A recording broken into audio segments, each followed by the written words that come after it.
por primera vez Drácula de Bram Stoker. Y en la Biblioteca José Hierro hemos decidido hacerle un homenaje.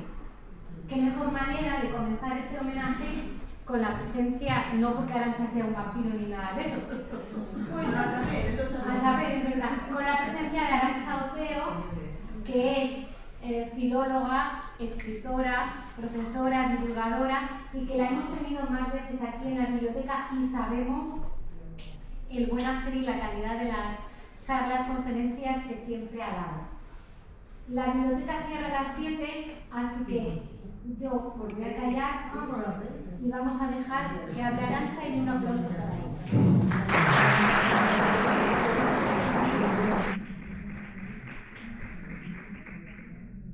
Buenas tardes, ¿me oyen bien? Pues nada, vamos a empezar a aterrorizar, que es lo que nos toca esta tarde. A ver, la verdad es que debería llamarse Historias y Literatura de Drácula, porque vamos a hablar de vampiros en general, vamos a hablar de muchas cosas tremendas. ¿Ajos en la sala? ¿Alguno? Por si nos hace falta. Bueno, pues en fin, trataremos de no invocar a los malos espíritus, por si acaso. Bueno, vamos a ver si... Ahora. Vamos a ver, en cualquier cultura hay vampiros o equivalentes a vampiros, porque según la tradición cultural de muchísimos países y el folclore de muchos países, es una criatura que se alimenta de la esencia vital. Nosotros solemos asociarlo con la sangre. Hay culturas que además de con la sangre es con la carne. Hay no demasiadas diferencias a veces entre un zombie, lo que conocemos como un zombie, y un vampiro. Pero bueno, el caso es que, como ven ustedes, pues hay, desde la época de los mesopotámicos, por ahí, hilo tempore, hace un montón de años, hay todo tipo de seres terroríficos, bien sea por esa calidad un tanto siniestra y un tanto incluso demoníaca que tienen los vampiros por sí, como por lo que es la leyenda, lo que es el tema legendario. Pues ya ven ustedes, los nombres no son facilitos, ¿verdad? Zutuku, Yanshi, Al-Ghul, la Lilith hebrea, Betala, bueno, en fin, los nombres son tremendos, ¿vale? Pero como ven ustedes, en mapuche, los griegos, los romanos, los japoneses, los nórdicos, los romanos, los eslovacos, los caribeños, es decir, en todas las culturas hay algún tipo de vampiro, ¿vale? Para nosotros el más popular es el de origen eslavo, ¿vale? El que nos viene de la tradición bueno, luego vamos a hablar un poquito de Vlad el Empalador. Y de hecho el nombre vampiro, que es el que nosotros habitualmente utilizamos, pues viene de ahí. Literalmente nuestro prototipo de vampiro, el que más cercano es a nosotros, es el que después de morir se convierte en un cadáver activo, es decir, en un chupador de sangre profesional que vuelve a la vida, sobre todo vuelve a la noche, ¿vale? Pero no siempre, y se dedica a alimentar su alma a costa del alma de los demás. Perdón, que me voy para atrás, ahora. ¿Eres un vampiro? Por si acaso tenemos alguno en la sala. Si has sido un cadáver de vientre hinchado, que sangrabas al ser pinchado. Si eres flaco, pálido, de uñas largas y colmillos puntiagudos. Si tienes un solo orificio nasal o un aguijón en la punta de la lengua. Si te alimentas principalmente de sangre. Si no te reflejas en los espejos. Si no soportas los símbolos cristianos y te debilitas junto a las fuentes de agua. Si no resistes la luz del sol. Y además te puedes transformar en niebla, en animales como perros, gatos, ovejas, caballos y sobre todo en murciélagos, ¿vale? Murciélagos como este, que en el año 1639 recibió el nombre de vampiro, ya, ¿vale? Un murciélago suramericano, ¿vale? Por su especial voracidad, ¿vale? Bueno, pues el origen, por cierto, ¿algún vampiro en la sala después de todas estas características? No. Bueno, pues seguimos. Vamos a ver, se puede ser vampiro por muchos motivos, por ejemplo, por predisposición desde el nacimiento. Los romanos, por ejemplo, consideran que si eres un estrigoi, ¿qué es un estrigoi? Pues el séptimo o el duodécimo hijo del mismo sexo que los anteriores, ¿vale? Es decir, si una familia ha tenido 6 hijos varones y tiene un 7º también varón, uy, ya te puedes empezar a mosquear porque quizás te salga un estribol, te salga un vampiro, ¿vale? También si naces con ciertas marcas, por ejemplo, si tienes el sacro abultado, si tienes mucho vello corporal, hay una serie de marcas que siempre a la gente desde muy antiguo le mosqueaban con que pudiera ser una criatura demoníaca. También por una muerte prematura o violenta. El mito del vampiro adolescente, que nos pensamos que es algo muy nuevo con esto de las series y todas esas cosas, es algo muy antiguo. Si morían jovencitos, pues en fin, había ciertos ritos de enterramiento para evitar que volvieran a la vida, que volvieran a vivir. Habían vivido tan poco que tenían su derecho a vivir. Una muerte violenta también puede ser motivo de que te conviertas en vampiro, ¿vale? Si no se cumplen los rituales funerarios o religiosos, si no se entierra a alguien como se le debe enterrar, si no se rezan las oraciones o no se le hace un funeral como se le debe hacer, todos esos motivos en todas las culturas estas que hemos visto daban posibilitaban que alguien volviera a la vida. También si te habían maldicho, ¿vale? Te habían maldecido de alguna manera. Bien porque fueras una persona un tanto criminal, o criminal del todo, que no te portaras bien con los demás, o bien porque violases las leyes religiosas, no tuvieras un comportamiento religioso adecuado. Y por supuesto cualquiera se puede volver en vampiro si te muerde un vampiro. Lo que pasa que eso no es tan sencillo. Hablábamos Mercedes y yo justo antes de entrar que para que te muerda un vampiro también la víctima tiene que aceptar en cierto modo. Los vampiros son muy educados, serán un poco sangrientos, pero piden permiso para entrar. Entonces, si les dejas entrar, pues tienes posibilidades, obviamente, de que te muerdan. Si no, pues ya es más complicado que vaya a hacerte su víctima, ¿vale?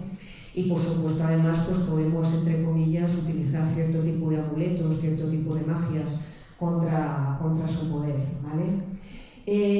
Por ejemplo, aquí vemos un auténtico kit de estos se vendían en el siglo XIX y hasta principios del siglo XX, cuando te ibas de viaje por ciertas zonas de Rumanía, de Hungría, de los países eslavos, pues te vendían un kit de supervivencia, una especie de maletín de supervivencia, pues con una cruz, como ven ahí, con una especie de... esa especie de... Ahí va, madre mía, me estoy montando un lío con esto, discúlpenme.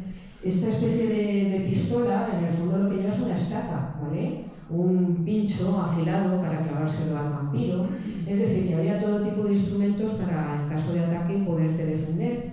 Pero bueno, pues aparte de estos kits de supervivencia, que hoy en día se consideran antigüedades bastante simpáticas y están muy cotizadas, pues con ciertos ritos de enterramiento, como les decía antes, si a un vampiro, si a una persona no se le enterraba adecuadamente, pues se podía provocar que se convirtiera en vampiro. Así que, por ejemplo, pues había que enterrarlos adecuadamente. Si se sospechaba por su comportamiento anterior que pudiera convertirse en vampiro, era muy aconsejable cortarle la cabeza, por ejemplo, y ponérsela entre los pies, o clavarle directamente una estaca, ponerle todo tipo de espinas y de pinchos y de clavos en los ojos, entre los dedos, en los pies. En fin, a los pobres se les hacía de todo para que no se levantaran de la tumba de nuevo, ¿vale? Hombre, un poco menos sangriento era, por supuesto, utilizar una buena cruz, los lemas cristianos, los lemas sagrados, ponerle algún tipo, por ejemplo, de medalla o de pieza cerámica en la que se pusiera un lema cristiano, solo Dios reina, solo Jesucristo salva, algo que lo mantuviera bajo el peso sagrado e incapacitándole para levantarse de nuevo. Se utilizaban objetos protectores, como los ajos, por ejemplo. A veces pues, se les ponía un ajo en la boca, igual que los griegos antiguos ponían una moneda en la boca para apagar el paso del barquero, de Caronte, pues se les ponía un ajo en la boca, a veces en todos los orificios del cuerpo, en las orejas, en las fosas nasales. Y bueno, pues como les decía antes, a veces se le destruía directamente. Por ejemplo, se le incineraba. Se consideraba que una vez que estuviera incinerado, y además ya no le digo si se esparcían las cenizas, era posible que se volviera a recomponer. Con lo cual, pues en fin, era un poco tremendo que te consideraran un vampiro en la época, porque sabías que tu enterramiento iba a ser bastante tremendo, ¿vale? Como decía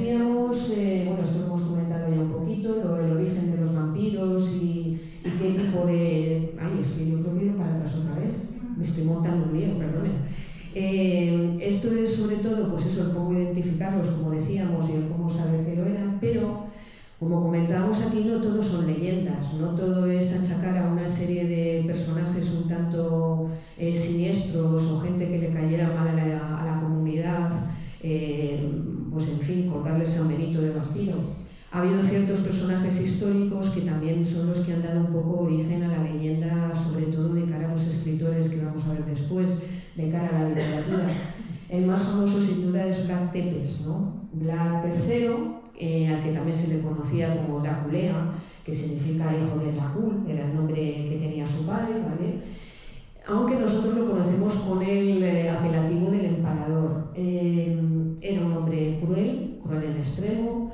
Sus enemigos atribuían que era un gran guerrero y un gran vencedor en un montón de batallas, a que tenía una especie de pacto con el diablo, a que dominaba la magia negra. Ahí fue donde empezó su leyenda negra, nunca mejor dicho, ¿vale? Y donde realmente pues, se inspiró, por ejemplo, Bram Stoker para crear el personaje de Drácula.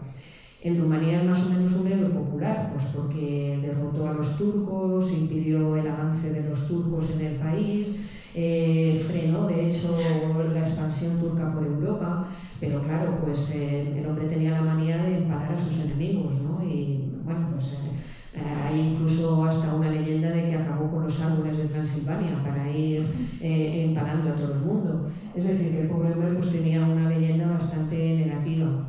Por ejemplo, tenemos aquí a la condesa sangrienta, Elizabeth Bathory. A ver, Elizabeth Bathory era una mujer entre el siglo XVI y XVII, una noble, que bueno, pues tenía la fama de que desangraba a las doncellas, las secuestraba y las desangraba para beber su sangre, para bañarse en su sangre, como hacía Cleopatra con la leche de burra. Bueno, pues el objeto de todo esto era conseguir la eterna juventud.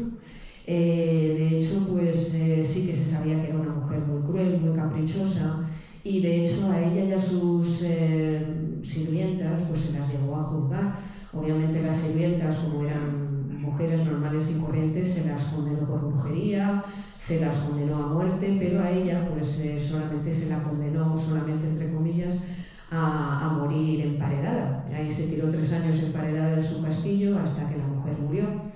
La verdad es que sí que es cierto que, bueno, desaparecían chicas de la comarca y se lo atribuyeron a ella, porque era una mujer de mucha belleza y que se conservaba muy bien y todas estas cosas. No obstante, pues tenía mala fama, se creó muchos enemigos y le cargaron el muerto como a muchos otros, ¿no? Sobre todo si eras mujer en aquella época, que te acusaran de bruja no era tan raro, y a ella pues le cayó el San Benito de ser una vampira. Elizabeth Bathory inspiró a otro escritor, a Sheridan Le Fanu. Es un escritor un poco anterior a Bram Stoker y escribió una novela que se llama Carmilla, una novela gótica, también es inglés. Y bueno, pues la peculiaridad es que él se inspiró en esta mujer, en una vampira, y no en un vampiro. Está, por ejemplo, Gilles de Rey, que era un noble que luchó con Juana de Arco. Pero parece ser que era un tanto, en fin, aunque esté malo decirlo, pedófilo, ¿vale? Desaparecieron muchos niños que estaban a su servicio, se le atribuye la muerte de hasta 300 niños, vaya, que es un poco exagerado. El caso es que, bueno, fue procesado en el año 1440 y ejecutado. Y luego, por ejemplo, tenemos un montón de psicópatas a los que se les ha llamado vampiros. Por ejemplo, quizás el más famoso sea Peter Kirsten, que fue conocido como el vampiro de Düsseldorf. Este hombre, a ver, no se ha demostrado que llegara a beber la sangre de sus víctimas, pero sí que es cierto que se deleitaba con verles desangrándose, ¿no? Y con la visión de la sangre. De hecho, fíjense ustedes qué palabras pronunció: después de que me decapiten, podré oír por un momento el sonido de mi propia sangre al correr por mi cuello. Ese será el placer para terminar con todos los placeres. O sea que un hombre, un sanguinario sí que era, obviamente. Sobre él hizo una película maravillosa, Fritz Lang, en 1931, y bueno, aunque no sea realmente de temática de vampiro, pero sí que es cierto que es una figura que ha inspirado a muchos psicópatas, ¿vale? Y muchos han llegado llegado a decir que bebían la sangre de sus víctimas. Saben ustedes que había psicópatas que se comían a sus víctimas, ¿vale? Y siempre la justificación era eso, alimentarse de ellos, ganar vitalidad, ganar fuerza, convertirse en alguien especial. Dejando un poco ya todas estas anécdotas y esta tradición un tanto histórica, pues empezamos un poco con la literatura y curiosamente siempre, claro, como llegamos a Bram Stoker, como comentaba antes Mercedes, que es la obra que más conocemos, la de Drácula, y también la que por otro lado se ha popularizado más por el cine, por las series, etc., pues no sabemos que, entre comillas, ha habido literatura seria, ha habido mucha literatura seria sobre vampiros, ha habido verdaderos tratados sobre vampirología, ¿vale? Esto es bastante normal porque, a ver, hubo muchos historiadores que, teniendo en cuenta que el mito del vampiro es muy antiguo, que lo ha habido, como decíamos antes, en muchas culturas, y que sobre todo pues desde la Edad Media en Europa se extendió con muchísima frecuencia. Piensen ustedes que, como decíamos antes, les acusaban de cualquier epidemia que había, del mal que entraba se le moría el ganado a alguien del pueblo, había una epidemia, pasaba cualquier cosa y se le culpaba a alguien de que era vampiro, o de que era bruja, o de que era alguien que atraía al demonio. Entonces, bueno, la literatura seria que estudiaba el tema de los vampiros existe desde muy antiguo. Pero bueno, los tratados más serios son del siglo XVII y XVIII. Fíjense que, por ejemplo, personajes como Voltaire escribieron sobre los vampiros, o sea que estamos hablando de auténticos sabios de su época, de enciclopédicos de su época, y por supuesto pues le atribuían a los vampiros todos los males. Es cierto que hubo unos cuantos escritores, sobre todo, curiosamente, escritores religiosos, como por ejemplo pues, el padre Feijó en España, o un benedictino francés que se llamaba Duchamp, que procuraba no atribuirle a los vampiros tantas causas terroríficas, sobre todo porque hubo tiempos en que era una verdadera persecución, pasaba cualquier cosa y se exhumaba a un montón de gente de los cementerios pensando que ahí había un vampiro, en fin, verdaderos sacrilegios, verdaderas burradas, violando lo que eran los enterramientos y haciendo todo tipo de ritos macabros. Y entonces, pues claro, pues los cristianos, los filósofos cristianos, curiosamente, muchos de ellos decían que, bueno, que al fin y al cabo eran criaturas de Dios. Si existían era porque Dios los había creado, tampoco había que pasarse con ellos. Pero la verdad es que muchas veces, pues, en fin, conseguían hasta el efecto contrario. Por ejemplo, les he puesto ahí el caso de Arnold Paul. Arnold Paul fue un señor al que se le acusó de ser vampiro. Y bueno, a este hombre le hicieron absolutamente de todo. Fue un juicio muy famoso, muy polémico en el siglo XVII. Pasó por supuesto, tribunales eclesiásticos, en este caso protestantes, pero bueno, nos da igual, protestantes, católicos, de lo que fuera. Y le condenaron a un montón de torturas y de tratamiento terrible que le hicieron al hombre hasta que ya por fin le dieron muerte, ¿no? Por eso les digo que a veces esta literatura seria pues, se convertía en algo que divulgaba la figura del vampiro y al final pues, era casi algo trágico, algo tremendo. En la literatura de ficción, en la literatura que es más cercana a nosotros y que más conocemos, pues el precedente más antiguo es de la época de finales del siglo XVIII, como ven ustedes ahí, de Goethe, del escritor Goethe, alemán, que escribió una obra que se llamaba La novia de Corinto y curiosamente pues también el personaje es una vampira, es una vampiresa, una vampira, como la quieran llamar. El siguiente gran acontecimiento literario que puso de moda la figura del vampiro en Europa tiene relación con, si ustedes estuvieron en la charla que di sobre Frankenstein, pues precisamente con el acontecimiento que dio origen a la novela de Frankenstein. Se reunieron en la villa de Odati en 1816 una serie de personajes maravillosos, Lord Byron, Matrimonio Shelley, Percy Shelley y Mary Shelley, Polidori, el médico de Byron, y bueno, pues se retaron a escribir la novela de terror o la obra de terror más terrorífica, valga la redundancia. Y hubo dos vampiros, salieron dos vampiros de ahí. Mayur de Lord Byron, un personaje en el que sobre todo se destacaba la lujuria y la sed de sangre, el comportamiento más, por decirlo de alguna manera, más salvaje, ¿no?, dentro del vampiro. Lo que pasa que Lord Byron no llegó a terminar la obra. En esa obra se basó en lo que le había comentado su amigo Byron, se basó Polidori para escribir El vampiro. El vampiro sí que se publicó en 1821, si no recuerdo mal, y a partir de la publicación del vampiro hubo cantidad de adaptaciones en ópera, en teatro, se hacían adaptaciones teatrales de la obra del vampiro. Se convirtió en un personaje muy habitual de las obras en general de la época. Hasta el año 41 no tenemos un buen precedente literario. El primo de Tolstoy, del Tolstoy que conocemos todos, este se llamaba Alexei, escribió unas cuantas novelas en las que había vampiros, ¿vale? La más famosa está de la familia de Burdalak, fijándose sobre todo en lo que es el vampiro más eslavo, ¿vale? Lo que era el mito del vampiro ruso, del vampiro búlgaro, que es un poco distinto al que, bueno, conocemos nosotros por la trayectoria literaria occidental. Y a mediados del siglo XIX se convirtió en algo muy famoso, lo que se llamaba el folletín sangriento, el penny dreadful, ¿no? Una especie de publicación muy barata, muy económica, que se publicaba generalmente todas las semanas. Los autores publicaban sus obras por entregas, a lo mejor un cuentecito o una novela. Por ejemplo, Dickens escribió muchos de estos boletines, de estos folletines baratos, ¿no? Iba entregando sus cuentos, sus capítulos semanalmente o cada 15 días. Y tenían un público muy fiel porque eran obras muy económicas, no estaban encuadernadas, eran como un periódico, eran folletines y eran muy baratas, ¿no? Y muy fácil acceso para la gente.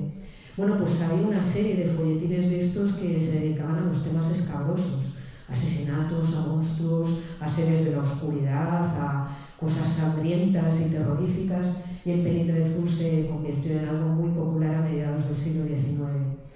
Y por último, pues de Fanou, al que nombrábamos antes, porque se inspiró en esta Elizabeth Bathory, en esta duquesa sangrienta, que escribió su Carmila, una vampira muy maja y muy simpática, que les invito a que lean, porque todo el mundo nos fijamos en Drácula, en 1897, como decía antes en Mercedes, y parece que hasta Drácula pues nadie más habló de vampiros, ¿no? Bueno, pues incluso, como ven ustedes, los primeros precedentes son de vampiras, ¿vale? Bueno, pues Drácula es la creación literaria más famosa del vampiro. Sigue la tradición de la novela gótica inglesa. La novela gótica es la novela de terror, ¿vale? Novela de terror en la que no siempre hay seres sobrehumanos como un vampiro o como el monstruo de Frankenstein, les pongo por caso. A veces hay fenómenos paranormales, hay cosas que los poltergeist que nosotros conocemos por las películas, ¿no? Casas encantadas, persona que desaparece sin saber muy bien por qué. Bueno, toda esa novela gótica, esa novela de miedo que era tan habitual a finales del siglo XIX, pues está recogida en esta obra maestra realmente que es Drácula. La verdad es que, por decirlo de alguna manera, es como nos pone aquí un desencanto al progreso industrial de la época victoriana. A ver, el siglo XIX fue el siglo del progreso, de la máquina de vapor, de las fábricas, el éxodo de la zona rural a la ciudad.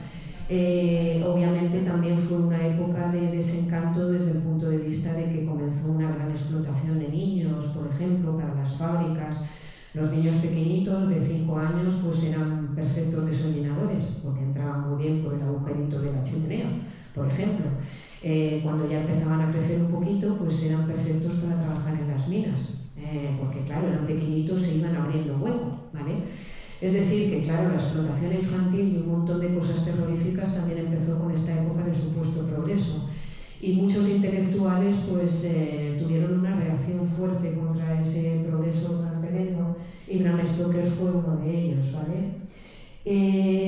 Es muy curioso porque es una obra bastante erótica, pero bueno, con un erotismo muy cuidado, un erotismo del siglo XIX, ¿vale? ¿vale? No vamos a ver cosas muy tremendas, no vamos a ver cosas X, que luego ha habido, por cierto, muchas películas X con el tema del vampirismo, ¿vale?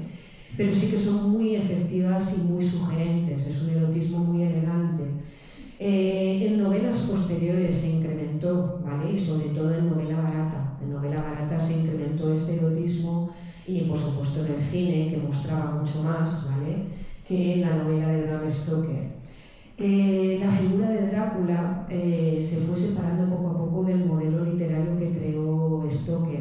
La verdad es que, por ejemplo, hasta el famoso Drácula de Ford Coppola, que es bastante fiel a la novela, pues ha habido el Drácula que conocemos del cine, se ha separado bastante de la novela. ¿Por qué? Pues porque la imagen, siempre decimos que una imagen vale más que 1000 palabras, no es que valga más que 1000 palabras, pero cuenta muchas veces más, muestra muchas veces más, y el cine tenía que ser más efectista que lo que se contaba en las novelas, ¿no?, que las reflexiones de las novelas.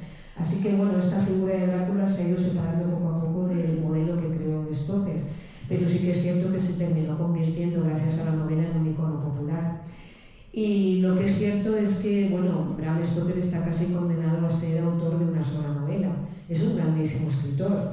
Hace muy poco se ha descubierto una novela suya deliciosa en la biblioteca del Trinity College, una novelita corta de apenas 7-8 páginas, un cuento que les aseguro, bueno, yo me lo he leído en inglés y les aseguro que pone los pelos de punta.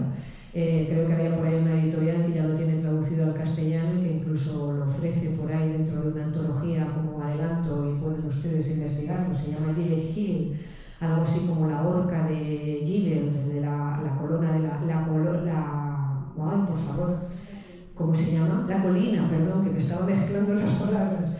La colina de la horca, ¿vale? O del cadalso.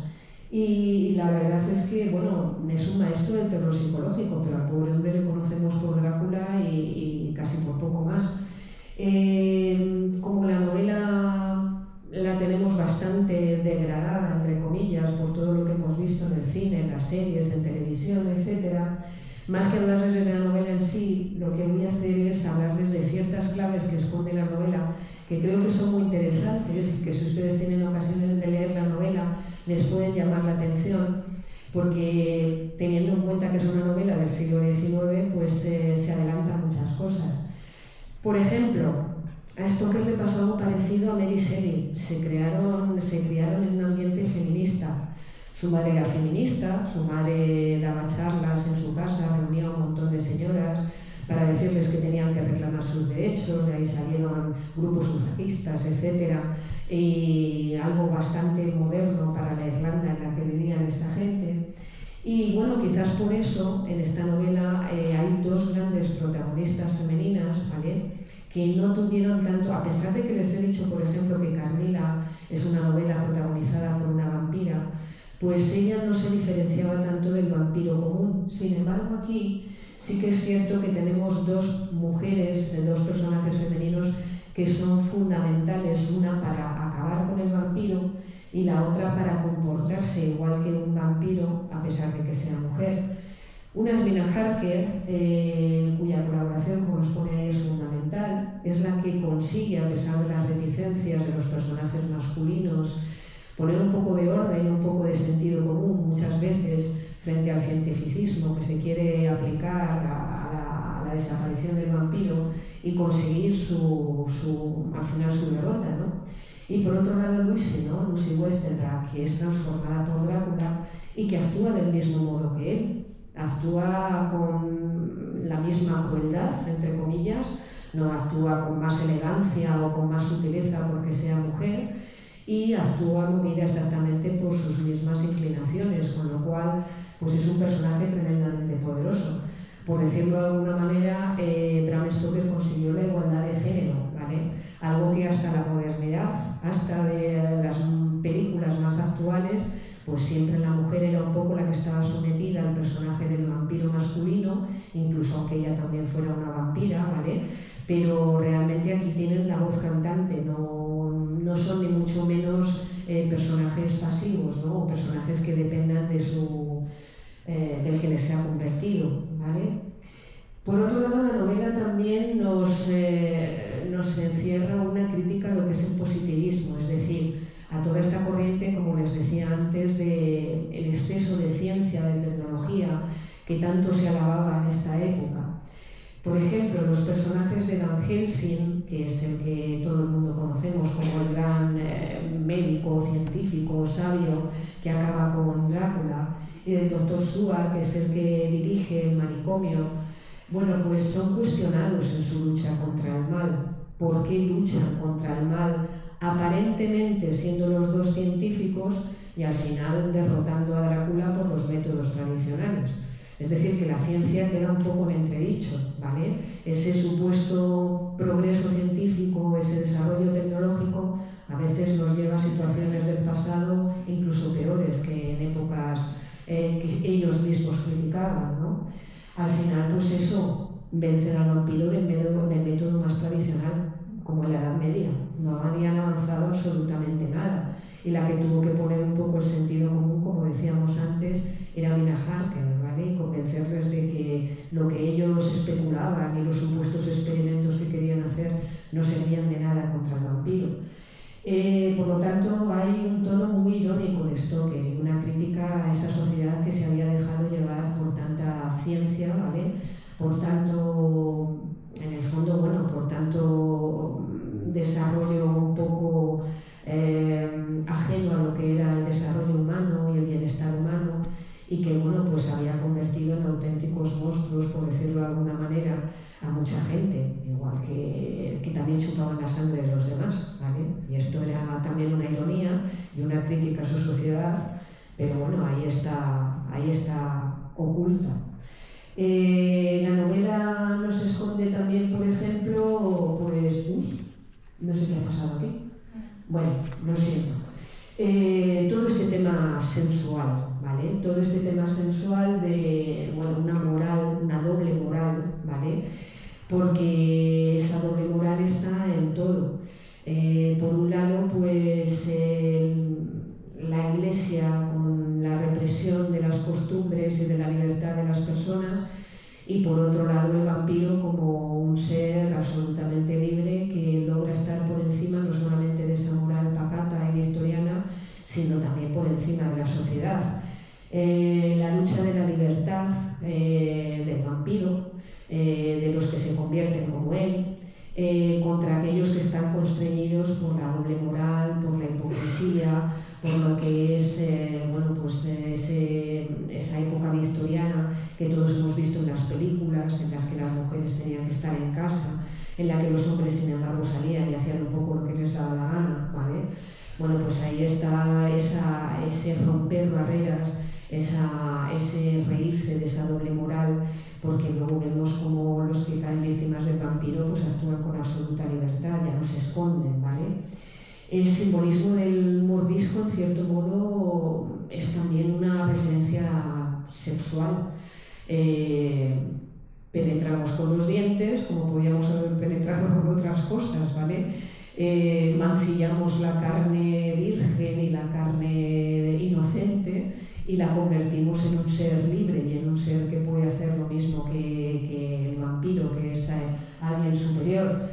Y al mismo tiempo, pues claro, quien cae víctima del vampiro se entrega con absoluta libertad y con una entrega fuera de los cánones estos de los matrimonios concertados, de la época en la que la gente pues era muy, en fin, muy sobria aparentemente, no se dejaba mover por su sensualidad ni por sus deseos.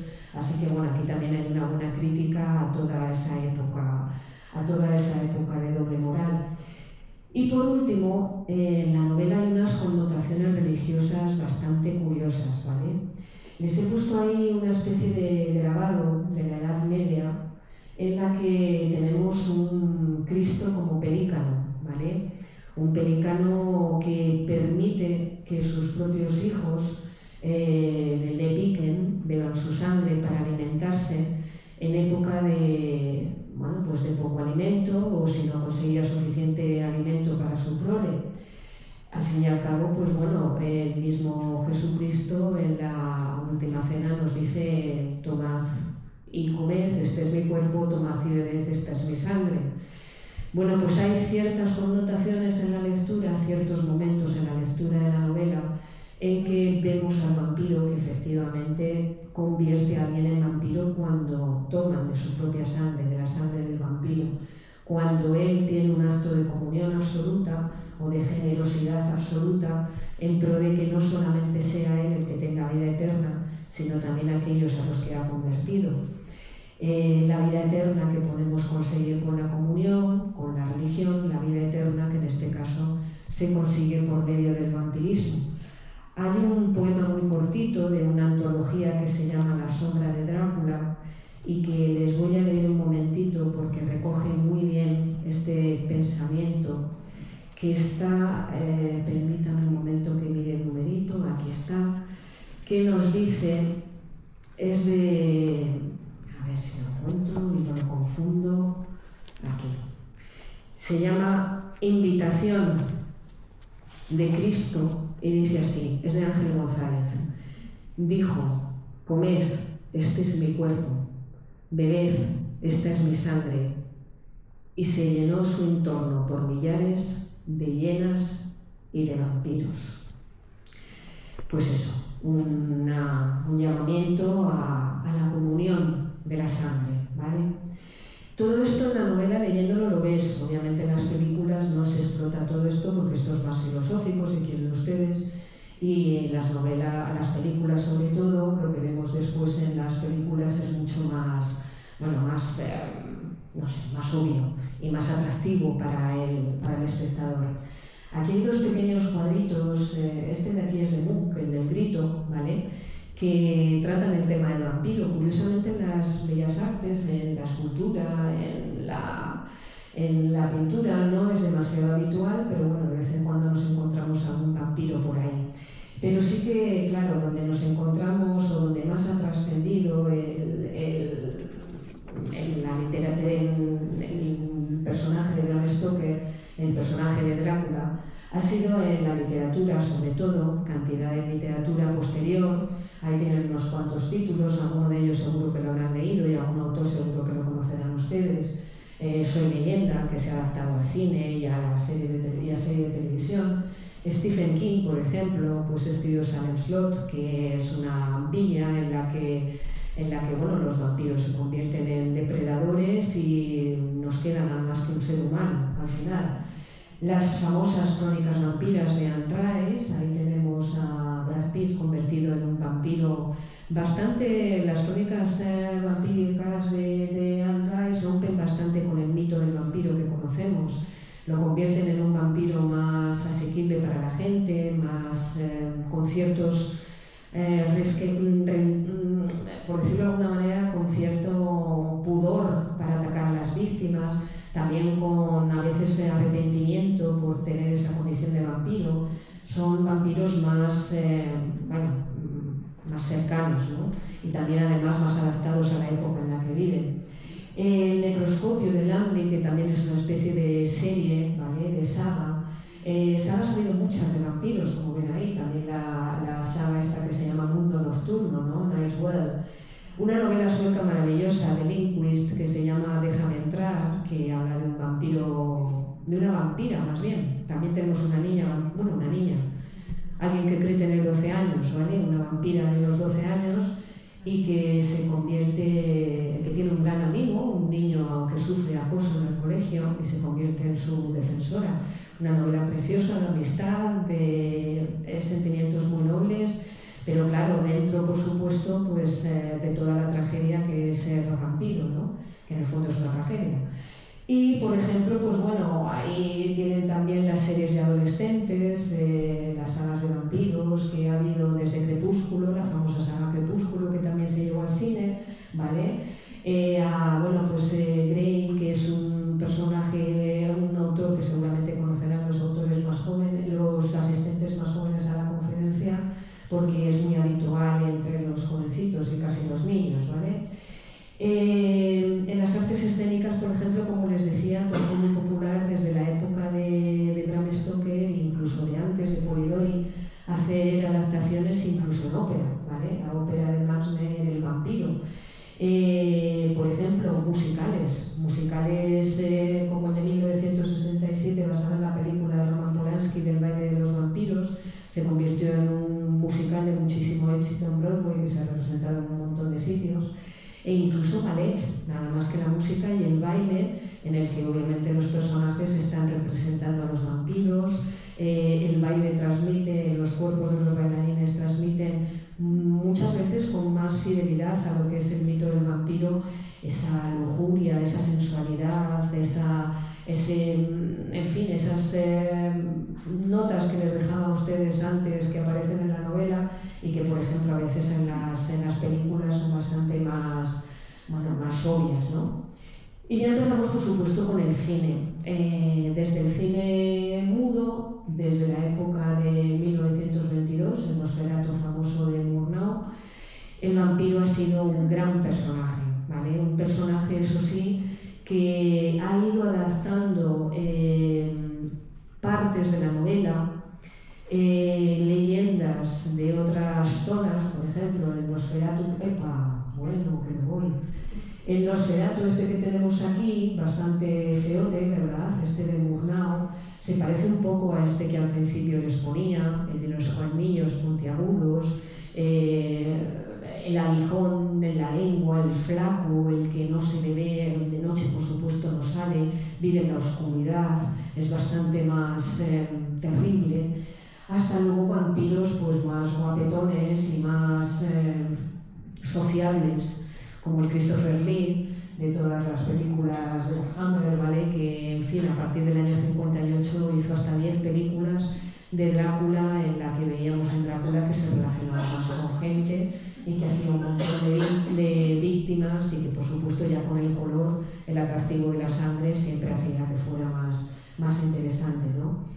Hablábamos antes de M, del vampiro de Düsseldorf, aquí tenemos el Drácula de Bela Lugosi, el de Todd Browning, con el que iniciábamos la presentación. Vampir, donde tenemos una bruja vampiro, una obra de Dreyer, del cine escandinavo de los años 30, y luego, como decíamos, pues toda la serie de películas de la Hammer del año 50, a partir del 58, con Christopher Lee como protagonista.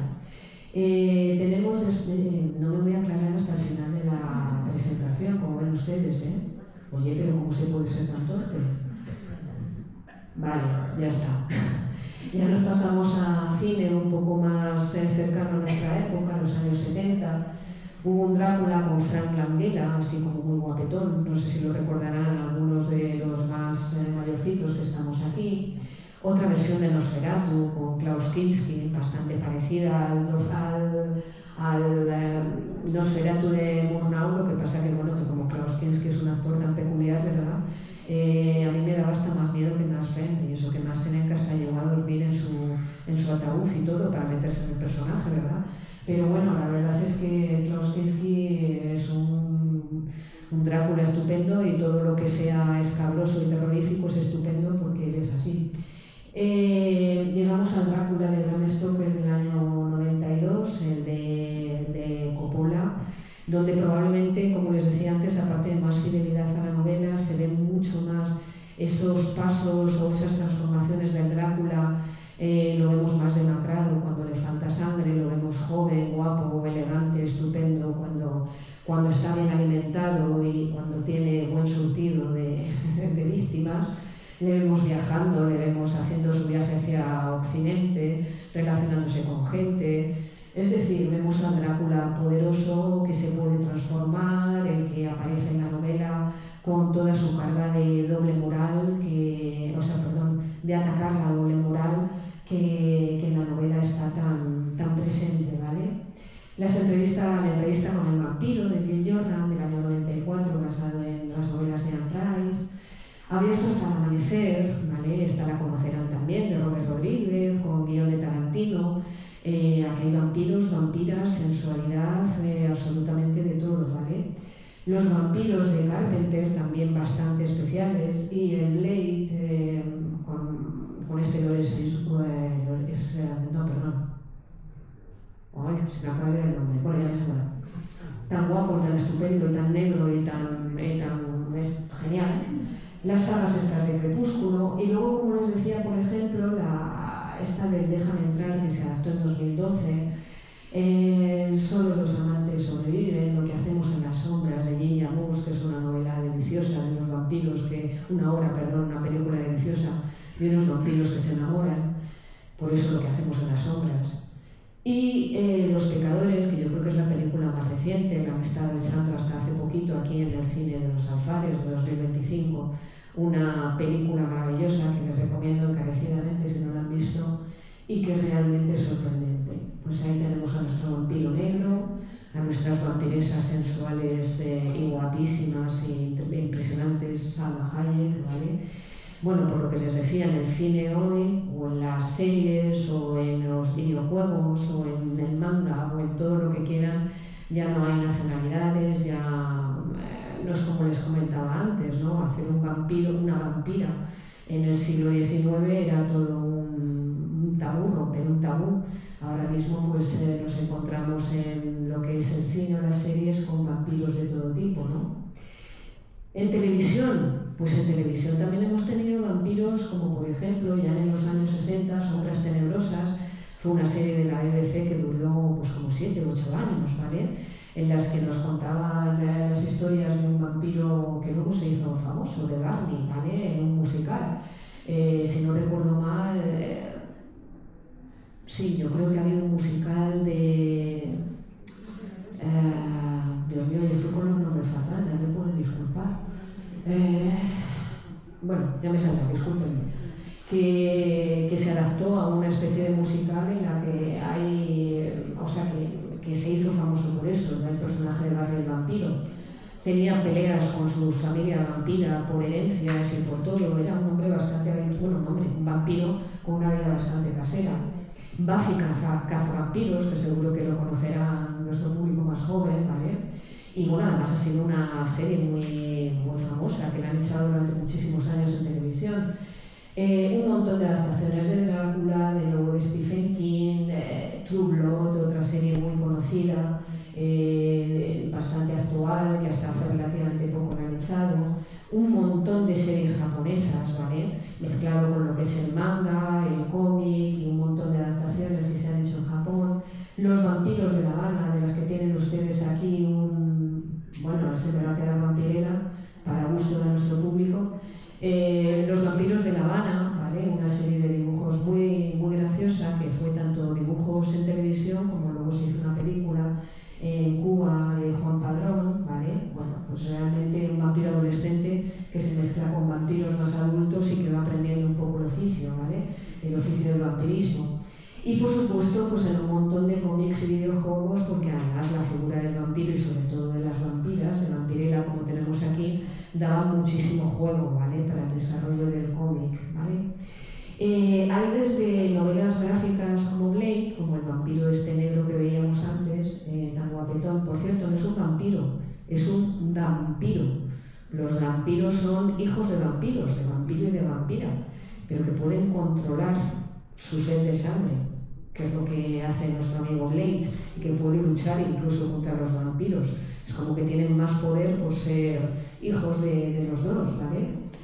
Bueno, pues un montón de cómics, ¿vale? Cómics para niños, porque hay dibujos animados y cómics adaptados para niños.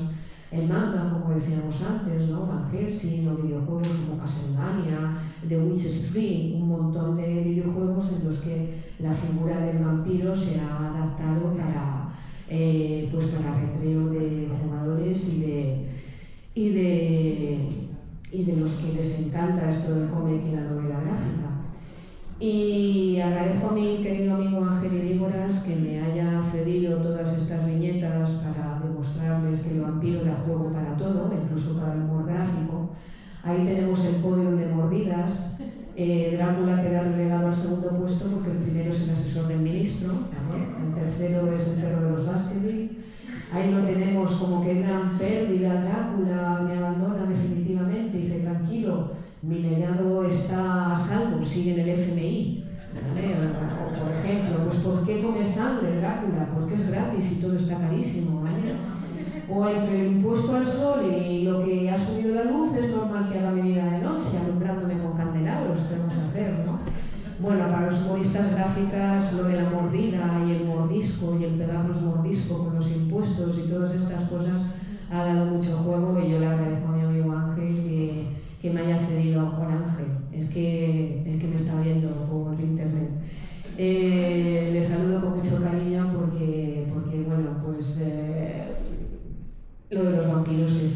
fantástico para el humor gráfico también.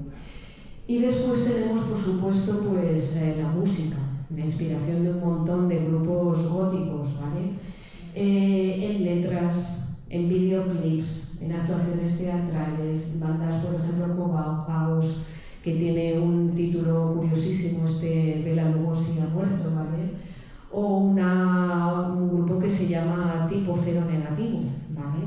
Claramente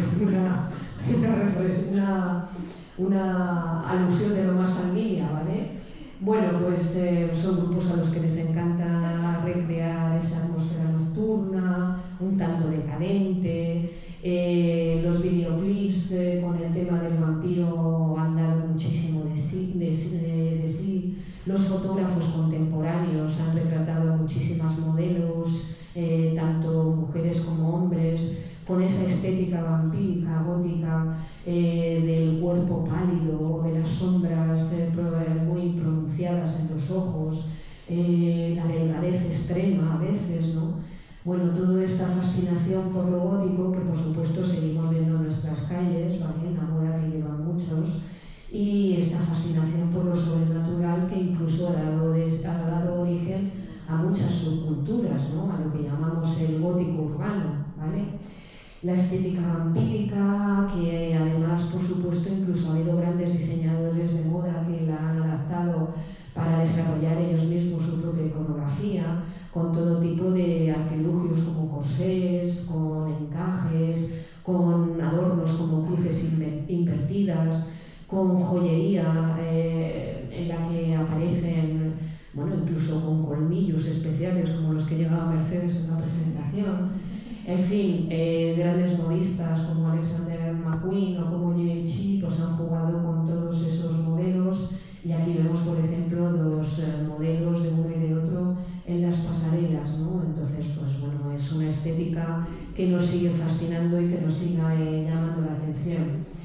Además, pues la figura de Drácula ha tenido muchísimo impacto en lo que es el simbolismo y la psicología. Vamos a ver, como les decía antes, pues a Drácula se le achacaban todos los males en, por ejemplo, la Edad Media, el siglo XIV y el siglo XV, desde las epidemias, las enfermedades, cuando moría ganado, cuando en una familia había unas circunstancias de salud negativas, pues era porque habían estado en contacto con algún vampiro o algo malo les había pasado.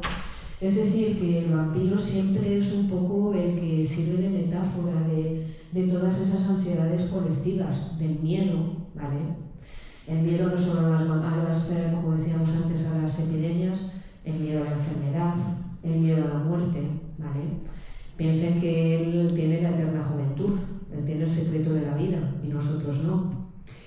La represión sexual, es lo que comentábamos antes, ¿no? Él no tiene ningún tipo de represión, él no tiene ningún tipo de doble moral, él o ella, me da igual, cuando hablo en masculino es inclusivo totalmente, ¿vale? Quien es vampiro no tiene ningún tipo de límites, y sin embargo los que no lo somos, pues obviamente tenemos límites desde físicos, nos vamos haciendo viejos y ya no tenemos ni tanta fuerza, ni tantas ganas de hacer cosas, ni tanta agilidad. Bueno, pues él es inmortal, él obviamente está por encima de todos nosotros, es un poder absoluto el que tiene, ¿vale? Sobre la historia, porque pasa por encima de ella, pasa por encima de los años, sobre quienes le dejan entrar, como decíamos, una fuerza sobrenatural, por lo tanto, pues claro, es un ser que es muy poderoso desde un punto de vista psicológico y simbólico, ¿vale? Explora nuestros traumas, a veces nos sirve como cierta terapia simbólica. A veces, como decíamos, esas personas que, bueno, desgraciadamente terminan siendo psicópatas, muchos de ellos tienen que tratarse con una terapia de humildad a veces para ser capaces de dominar esa especie de poder especial que ellos creen tener. Pero hay personas a las que hay que darles un poquito de vidilla y de poder y el vampiro o alguien que es más poderoso les ha servido a veces para tratar de afirmarse, ¿no? Y de enfrentarse a sus propias sombras, ¿vale? A las sombras que también vemos en este fotograma de Nosferatu del año 22. Bueno, pues ahí, en esa sombra, radica también el poder del vampiro. en todo lo que tenemos oculto y el vampiro es capaz de sacar a la luz, ¿vale? Como les recomendaba antes, que lo he hecho tanto por la novela como por las películas, si tienen ocasión de ver Déjame entrar, está en alguna plataforma, la pueden ver, y de verdad que es una película que merece mucho la pena, aparte de que, bueno, estos niños vampiros nos producen bastante ternura.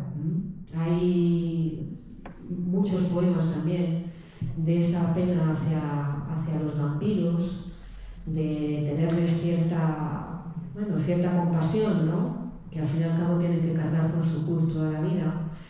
Y les voy a leer uno de nuestro vecino Francisco Castaño, se llama Afinidades compasivas, y nos dice: desde este más acá debo deciros que si bien no me agradan los vampiros, siempre me dieron pena, pues sufren la condena de ser eternamente lo que son, de hacer eternamente lo que hacen, y para que al fin yazcan donde yacen, en paz, hay que quebrar su corazón, porque también así la paz le llega a quien ha errado vínculo y entrega.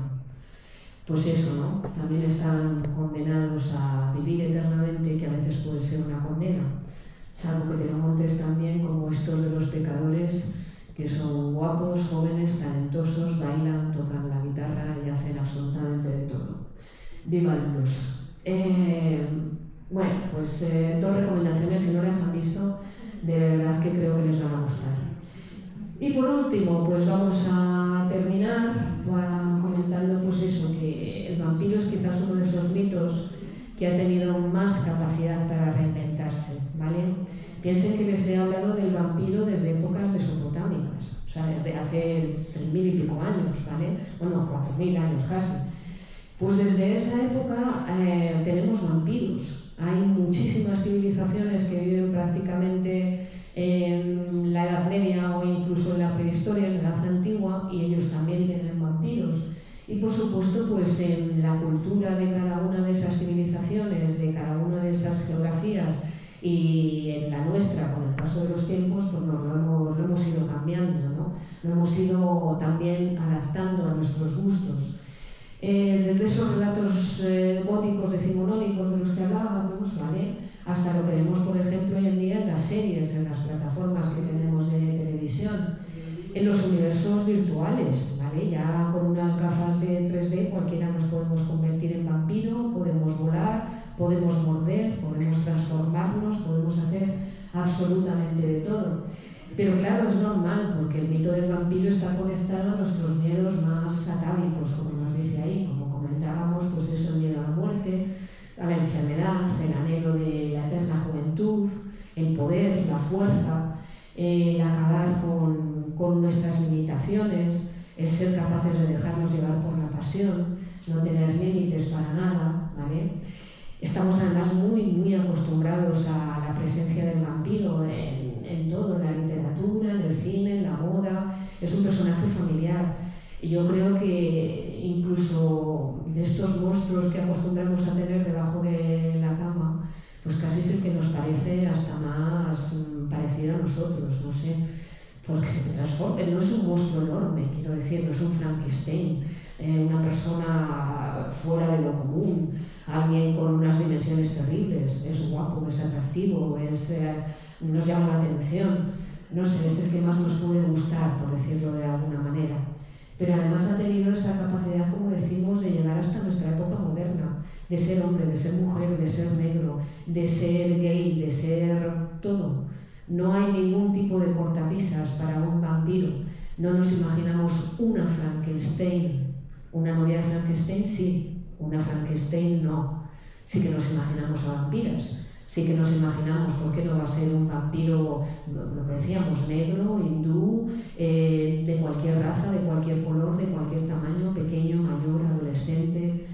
En fin, que ha sido capaz de vencer su propia oscuridad, su ambigüedad moral. Así que yo creo que, como nos dice que al final, le queda larga vida, larga vida al no muerto, ¿vale?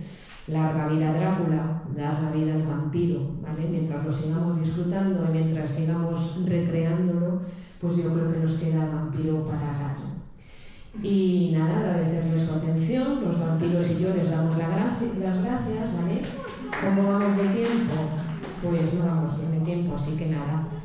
Muchísimas gracias por su atención y espero que la hayan pasado bien.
Dime. Ah, hola, encantado. Hola. Yo soy compañero de trabajo. Ah, ¿qué tal? Sí, ahí estamos, penando en clase. Muy bien, ha estado muy bien. Me he entretenido mucho y sobre todo he aprendido unas cosillas que no sabía. ¿No? Se lo he empollo bien. Sí, sí. Encantado, ¿eh? Hasta luego.